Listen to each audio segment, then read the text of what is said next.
Lo que realmente comía Jesús, nadie te lo contó jamás. ¿Qué pasaría si pudiéramos sentarnos a la mesa junto a Jesús, no para escucharlo predicar, sino para observar qué había realmente en su plato? Cuando pensamos en su vida, solemos imaginar milagros, parábolas o momentos espirituales, pero rara vez nos detenemos en algo mucho más cotidiano, su comida. Y sin embargo, entender qué comía realmente, Jesús puede revelar detalles sorprendentes sobre su mundo, su cultura e incluso su mensaje.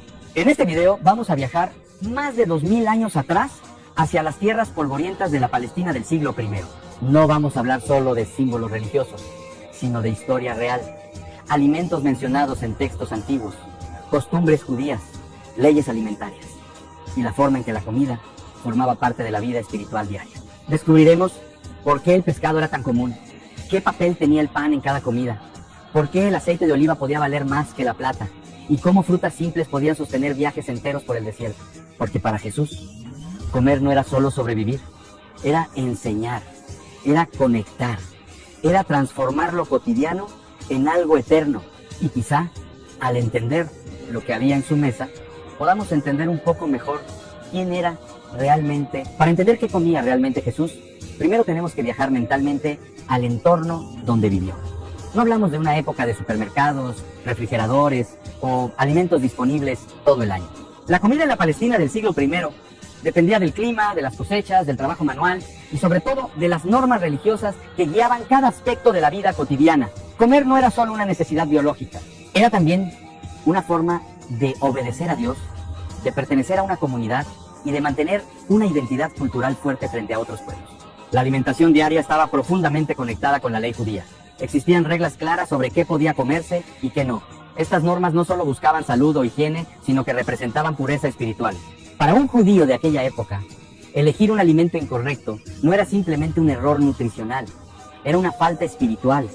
Jesús creció dentro de este sistema, aprendió desde niño qué alimentos eran permitidos y cuáles estaban prohibidos, y esa base cultural influyó en su vida adulta. Además, debemos entender que la comida estaba ligada al trabajo diario. La mayoría de las personas vivían de la agricultura, la pesca o el pastoreo. Eso significaba que la dieta era sencilla, repetitiva y basada en productos locales. No existían grandes banquetes diarios. No era algo rápido ni individual. Comer era un acto comunitario.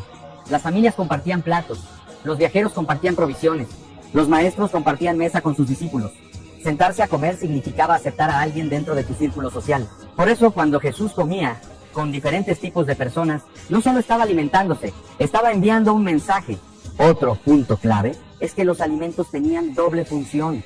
Alimentaban el cuerpo, pero también transmitían ideas espirituales. Muchos elementos de la naturaleza se transformaban en ejemplos para enseñar sobre fe, vida y transformación interior.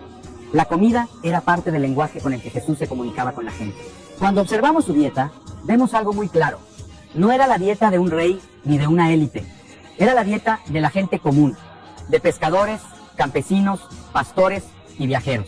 Eso ya nos dice mucho sobre su cercanía con las personas sencillas. Entender qué comía Jesús no es solo una curiosidad histórica. Es una forma de entender el mundo donde vivía, las personas que lo rodeaban y el mensaje que transmitía en cada gesto cotidiano. Porque en su tiempo, la mesa no era solo un lugar para alimentarse. Era un lugar donde se enseñaba, se compartía y se transformaban vidas. Si hay un alimento que probablemente formaba parte constante de la vida diaria de Jesús, ese era el pescado. No solo por tradición religiosa, sino también por geografía y economía. Gran parte de su vida pública transcurrió cerca del mar de Galilea, una zona llena de actividad pesquera donde muchas familias dependían directamente del agua para sobrevivir. Varios de sus discípulos eran pescadores, lo que significa que el pescado no era un lujo ocasional, era un alimento cotidiano. Pero el consumo de pescado no era libre. Estaba regulado por normas religiosas muy específicas. Solo podían comerse peces que tuvieran aletas y escamas.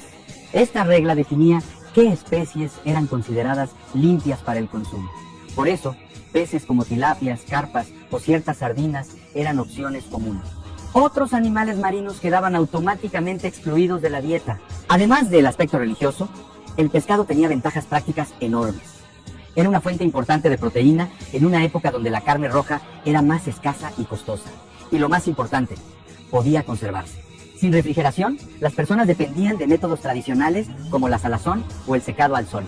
El pescado seco podía durar días o incluso semanas, lo que lo convertía en un alimento perfecto para viajes largos.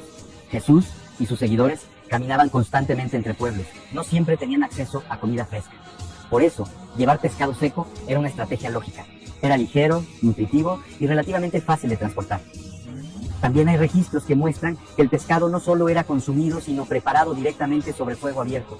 Cocinar sobre brasas era una técnica común, no se necesitaban utensilios complejos. Solo fuego, sal y tiempo. Esto refleja una cocina muy simple, basada en lo esencial, pero el pescado no era solo comida. Con el tiempo, adquirió un significado espiritual muy fuerte dentro del cristianismo temprano. Se convirtió en un símbolo de identidad. No era casualidad. Era un alimento común entre los primeros creyentes y también estaba conectado con varias enseñanzas y momentos importantes de la vida de Jesús. Hay algo profundamente humano en esto. Después de momentos trascendentales, después de enseñanzas o eventos espirituales intensos, aparece algo simple: comida real, comida básica. Esto muestra una conexión directa entre lo divino y lo cotidiano. Cuando pensamos en la dieta de Jesús, el pescado representa perfectamente ese equilibrio. Era práctico, era permitido por la ley religiosa, era accesible para la gente común y con el tiempo también se convirtió en un símbolo espiritual poderoso. Comprender esto nos acerca a una realidad más humana. Jesús no vivía separado del mundo físico, caminaba, se cansaba, tenía hambre y comía lo que su entorno le ofrecía. Y en esa simplicidad también había mensaje. Si el pescado representaba la proteína cotidiana en la vida de Jesús, el pan era, sin duda, el centro absoluto de cada comida. En la Palestina del siglo I, el pan no era un acompañamiento, era la base de la alimentación diaria. Prácticamente ninguna comida existía sin él. Era el alimento que garantizaba energía constante y también el elemento que unía a las personas alrededor de la mesa. El pan de aquella época era muy distinto al que conocemos hoy. Generalmente era plano, sin levadura o con fermentaciones muy simples. Esto permitía prepararlo rápido y conservarlo mejor. La preparación comenzaba al amanecer. Las mujeres molían el grano manualmente, mezclaban harina con agua y formaban masas simples que luego se cocinaban en hornos de barro o sobre piedras calientes. Pero lo más importante no era solo cómo se hacía el pan, sino cómo se consumía. Antes de partirlo, se pronunciaba una bendición. Este acto no era opcional. Era una forma de reconocer que el alimento venía de Dios. Partir el pan no era solo dividir comida, era compartir vida, comunidad y fe. Jesús creció dentro de esta tradición. Bendecir el pan era parte natural de su rutina, pero con el tiempo, este gesto cotidiano adquirió un significado aún más profundo en su enseñanza. Partir el pan se transformó en un símbolo de entrega, unión y sacrificio. Además, el pan también funcionaba como utensilio. En una época sin cubiertos individuales, las personas usaban trozos de pan para tomar alimentos de platos comunes. Comer significaba compartir literalmente la misma comida del mismo recipiente. Esto creaba un nivel de intimidad social enorme. Comer con alguien era aceptar a esa persona dentro de tu círculo cercano. Por eso, cuando Jesús compartía mesa con diferentes tipos de personas, el acto era socialmente poderoso. Y ahora te dejo una pregunta personal para que la pienses. Si pudieras sentarte a una mesa histórica y compartir comida con cualquier personaje del pasado, ¿a quién elegirías y por qué? Volviendo al tema, el pan también tenía un valor espiritual profundo porque representaba sustento diario, no lujo, no exceso, solo lo necesario para vivir. Esta idea aparece constantemente en enseñanzas relacionadas con la vida sencilla, la confianza en Dios y la dependencia diaria del alimento. Entender el papel del pan en la vida de Jesús es entender que para él lo cotidiano podía convertirse en algo sagrado. Un alimento simple podía contener un mensaje eterno. Si el pan era la base de la alimentación y el pescado la proteína principal, había otro elemento que casi nunca faltaba en la mesa del mundo donde vivió Jesús: el aceite de oliva. Más que un simple ingrediente, el aceite era uno de los recursos más valiosos de toda la región. Era alimento, medicina, combustible para lámparas, producto comercial y símbolo espiritual al mismo tiempo. En la Palestina del siglo I, producir aceite de oliva era un proceso largo y exigente. La cosecha ocurría generalmente entre finales del verano y el otoño. Familias enteras participaban en la recolección. Las aceitunas se sacudían de los árboles con varas y caían sobre telas extendidas en el suelo. Luego eran llevadas a prensas de piedra donde se trituraban hasta liberar su aceite. El primer prensado era el más puro. Ese aceite claro y aromático se reservaba para usos especiales: rituales religiosos, unciones, iluminación en lugares sagrados e incluso tratamientos médicos. Los prensados posteriores producían aceites más oscuros que se usaban en cocina o para iluminación doméstica. Nada se desperdiciaba. El valor del aceite era tan alto que podía compararse con metales preciosos.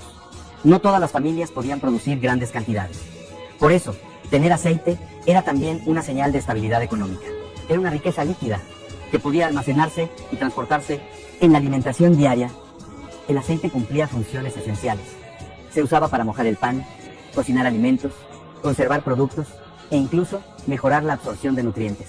En una dieta donde las grasas animales eran limitadas, el aceite de oliva era fundamental para la salud. Pero más allá de lo práctico, el aceite tenía un significado espiritual muy fuerte. En la tradición judía, el aceite era usado para ungir reyes, sacerdotes y objetos sagrados. Representaba elección divina, propósito y consagración. La misma idea de ungido está profundamente ligada a este elemento. Jesús utilizaba el aceite también en ejemplos y enseñanzas. Era un elemento cotidiano que todos entendían. Cuando hablaba del aceite, no hablaba de algo lejano, hablaba de algo que la gente veía, producía y usaba todos los días. Además, el aceite tenía aplicaciones médicas importantes. Se aplicaba sobre heridas, se mezclaba con vino para limpiar cortes y se usaba como base para remedios naturales. En un mundo sin medicina moderna, estos recursos eran esenciales. El aceite también representaba preparación. Tener aceite significaba estar listo para la noche, para el trabajo, para la vida diaria. Por eso aparece en muchas historias como símbolo de estar preparado espiritualmente. Comprender el papel del aceite de oliva en la vida de Jesús nos muestra algo importante. Su mundo estaba lleno de objetos simples que tenían capas profundas de significado. Nada era solo comida. Todo podía transformarse en enseñanza. Y así, poco a poco, vemos que su dieta no era solo una lista de alimentos. Más allá del pan, el pescado y el aceite, existía otro grupo de alimentos que resultaba fundamental para la supervivencia diaria en el mundo donde vivió Jesús: las frutas del desierto y de las zonas agrícolas del Mediterráneo. Estas frutas no eran simplemente un complemento dulce, eran reservas de energía, alimentos de viaje y muchas veces la diferencia entre resistir una jornada larga o colapsar en el camino. Entre todas, los higos ocupaban un lugar especial. Eran fáciles de cultivar, abundantes y extremadamente nutritivos. Frescos, eran dulces y suaves, pero su verdadero valor aparecía cuando se secaban. Al perder agua, concentraban azúcares y nutrientes, convirtiéndose en una especie de alimento energético de la antigüedad. Podían almacenarse durante meses y transportarse sin problemas. Durante los viajes, pequeños sacos de higos secos podían alimentar a una persona durante días. Eran ligeros, no requerían preparación y ofrecían energía rápida. En una época donde caminar era el principal medio de transporte, esto era crucial, pero los higos también tenían una dimensión simbólica. En varias enseñanzas, los árboles frutales representaban vida, fertilidad y productividad espiritual. La imagen de un árbol con hojas pero sin fruto era usada para representar la apariencia sin sustancia, la fe sin acciones reales. Otra fruta importante eran los dátiles. Crecían en palmeras que tardaban muchos años en madurar completamente, pero una vez productivas podían generar grandes cantidades de fruto. Los dátiles frescos eran muy delicados, pero cuando se cocinaban o secaban, se transformaban en una pasta espesa, dulce y muy duradera. Esta pasta era una fuente de azúcar natural extremadamente valiosa. En zonas donde la miel de abejas era difícil de conseguir, el jarabe de dátil era una alternativa accesible. Proporcionaba energía inmediata, algo vital para personas que caminaban largas distancias bajo el sol. Las uvas también tenían un papel central. No solo se comían frescas, se transformaban en pasas mediante secado controlado. Las pasas eran incluso más duraderas que los higos y podían mezclarse con otros alimentos para crear combinaciones nutritivas. Lo interesante es que estas frutas no solo alimentaban el cuerpo, también aparecían constantemente en enseñanzas espirituales. Las viñas, los frutos, las cosechas eran imágenes fáciles de entender para una sociedad agrícola.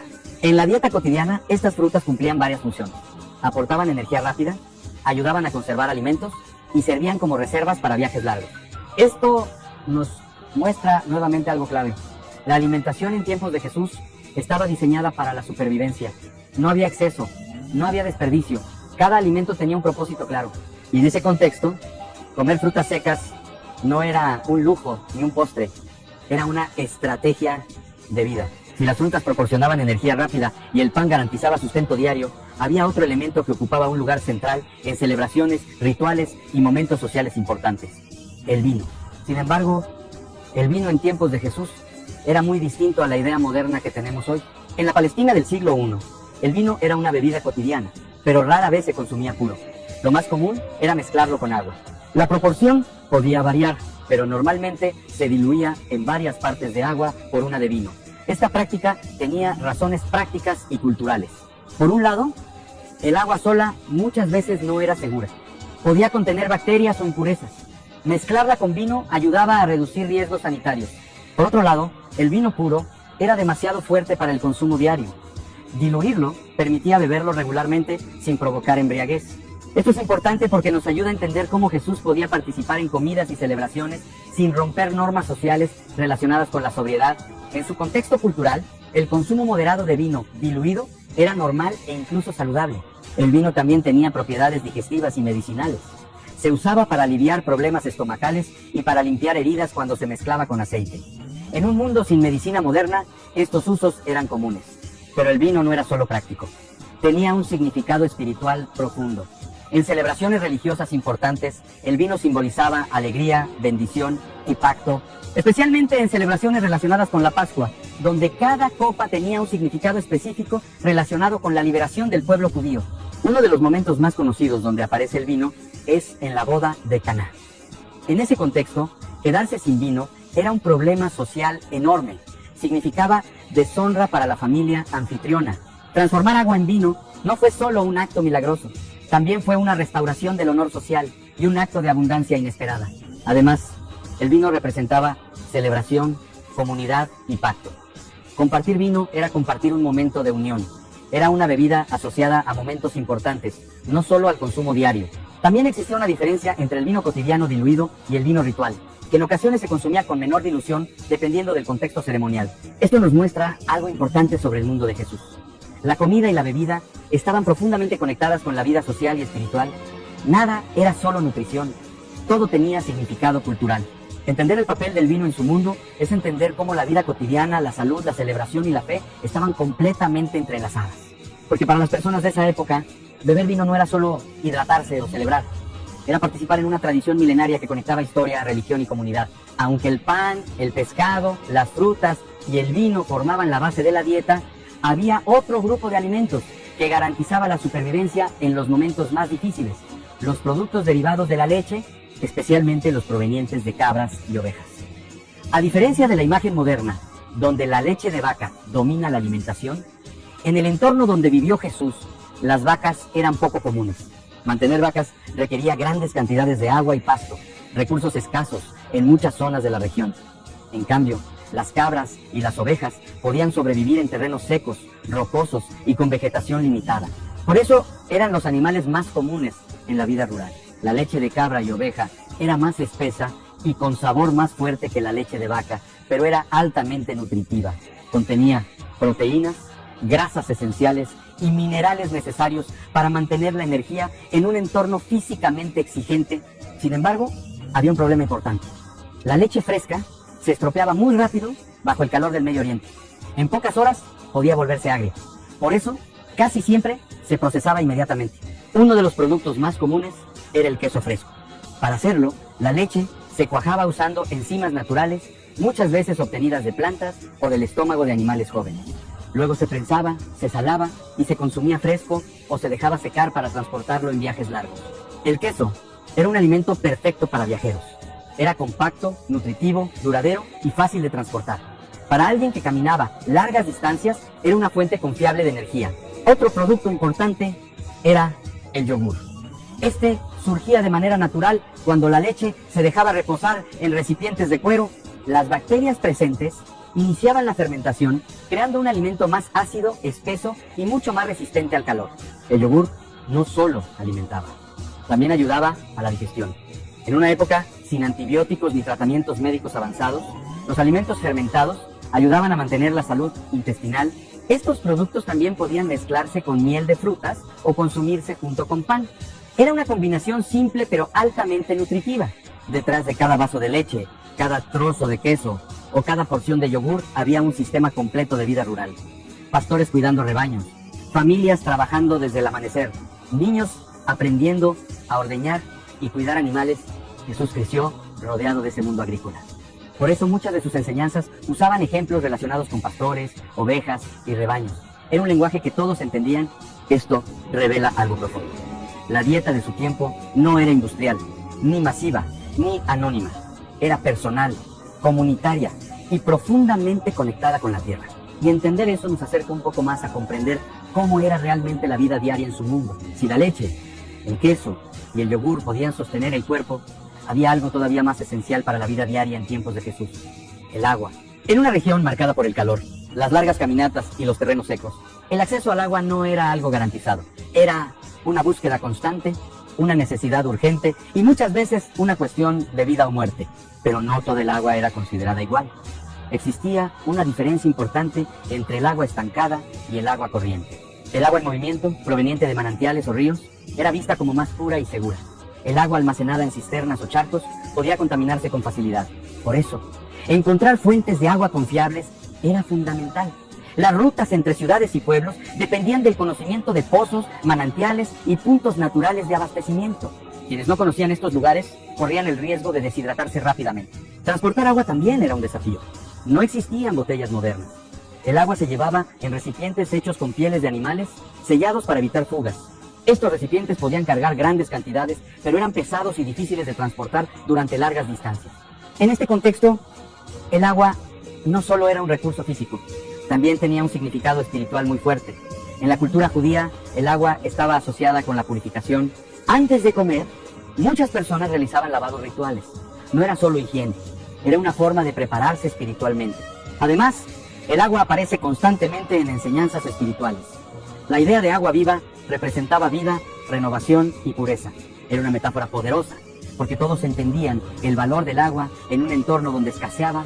El agua también estaba presente en rituales religiosos importantes. Se usaba en baños rituales y ceremonias que marcaban momentos de transición espiritual. Esto nos muestra que en el mundo de Jesús, el agua era mucho más que hidratación. Era supervivencia, pureza, renovación y símbolo de vida espiritual.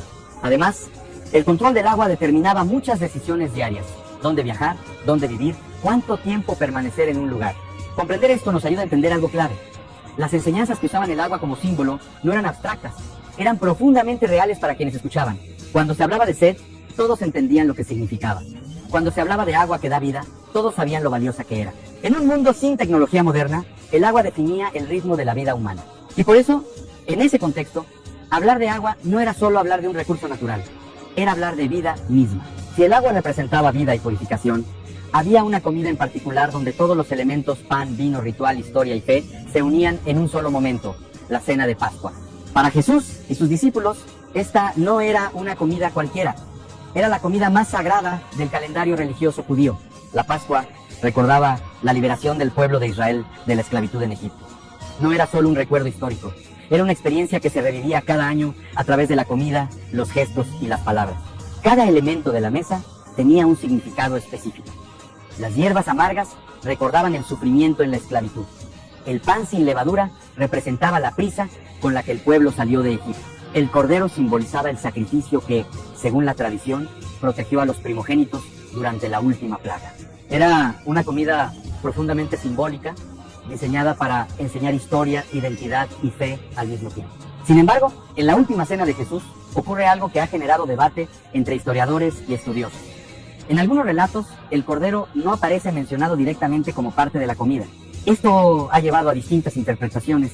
Algunos creen que la cena pudo haberse realizado antes del momento oficial del sacrificio de los corderos en el templo. Otros interpretan esto como un mensaje simbólico más profundo, que Jesús mismo se estaba presentando como el nuevo sacrificio. Durante esta cena, también se bebían varias copas de vino, cada una asociada con promesas divinas relacionadas con liberación, redención y esperanza futura. En ese contexto, cuando Jesús habla del vino como un nuevo pacto, está transformando un ritual antiguo en algo nuevo. Está conectando la tradición pasada con una promesa futura. Esto cambia completamente el significado de la comida. Ya no es solo una conmemoración del pasado, se convierte en un anuncio de algo que está por venir. Además, la Pascua no era solo una cena religiosa, era una experiencia familiar y comunitaria. Era una noche donde se contaban historias, se transmitían valores y se reforzaba la identidad cultural. Esto muestra nuevamente cómo la comida en ese tiempo no era solo nutrición, era memoria colectiva, era educación, era espiritualidad viva. Y en ese contexto, cada gesto durante la cena tenía peso histórico y emocional. Comprender esto nos permite ver que las acciones de Jesús durante esa cena no fueron improvisadas. Ocurrieron dentro de una tradición profunda, conocida por todos los presentes, pero al mismo tiempo transformaron esa tradición en algo que cambiaría la historia para siempre. Después de recorrer cada alimento, cada costumbre y cada ritual, algo se vuelve evidente. La comida en tiempos de Jesús nunca fue solo comida, era identidad, era fe, era comunidad, era enseñanza. Cada pan partido, cada pescado compartido, cada copa levantada, tenía un significado que iba más allá del simple acto de alimentarse. Jesús no vivió aislado de su cultura. No fue una figura desconectada de su tiempo. Comía lo que su pueblo comía. Seguía las leyes alimentarias de su tradición. Participaba en las fiestas, en los rituales, en las costumbres que definían la vida diaria de su gente. Pero dentro de esa normalidad, transformaba lo cotidiano en algo profundo. Cuando partía el pan, no solo alimentaba cuerpos, construía comunidad. Cuando compartía una mesa, rompía barreras sociales. Se sentaba con pescadores, con cobradores de impuestos, con marginados. Usaba la comida como un puente entre personas que normalmente no compartirían el mismo espacio. La mesa era uno de los lugares donde más enseñaba, no solo con palabras, sino con acciones, lavando pies, compartiendo platos, bendiciendo alimentos, transformando gestos simples en lecciones que perduran hasta hoy. También es importante entender que su dieta reflejaba disciplina. No era comer por impulso, era comer dentro de una estructura espiritual, cultural y comunitaria. Cada elección alimentaria tenía sentido dentro de una visión de vida. Pero quizá lo más impactante es esto. Jesús usó algo tan cotidiano como la comida para hablar de lo eterno. Usó el hambre para hablar de justicia.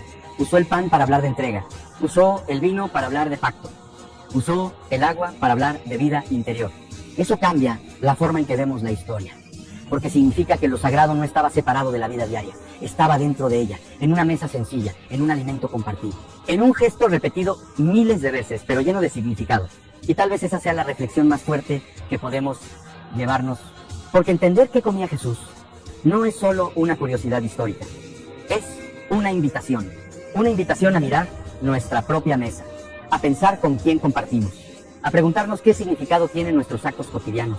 Tal vez, como hace 2000 años, lo más profundo de la vida todavía ocurre en los momentos más simples, en una comida compartida, en una conversación sincera, en un gesto de generosidad, porque a veces lo eterno no aparece en lo extraordinario. A veces aparece en algo tan simple como partir el pan.